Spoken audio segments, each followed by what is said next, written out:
I thought we would test a suggestion some people have had for a diode substitute.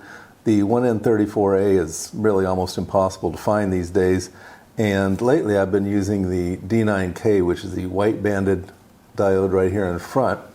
And some people in the past have suggested the 1N60, which is this black banded diode in the back, and I thought we would give it a quick test.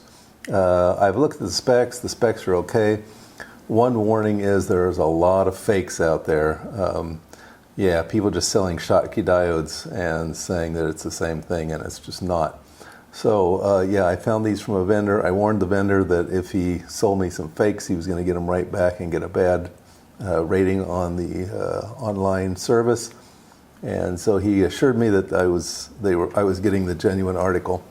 Okay, so here we have our typical setup. We have our crystal radio, we have our oscilloscope, and our oscilloscope is hooked to the earphone so you can see what I am hearing, because of course YouTube will not allow me to play other people's content.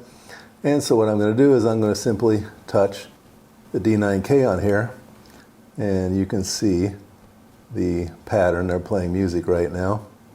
And then we will do the 1N60. And there's a woman singing, and we'll quickly switch. She's still singing, and to my ear and to my eye, these appear to be extremely similar. So if you are looking for a substitute for the 1N34A and you can't find the D9K, if you can find a genuine 1N60, that appears to be a very good substitute indeed. Well, that's it. Just a quick and dirty video on this substitute diode I found. Hope you found that useful and interesting in your crystal radio experimentations.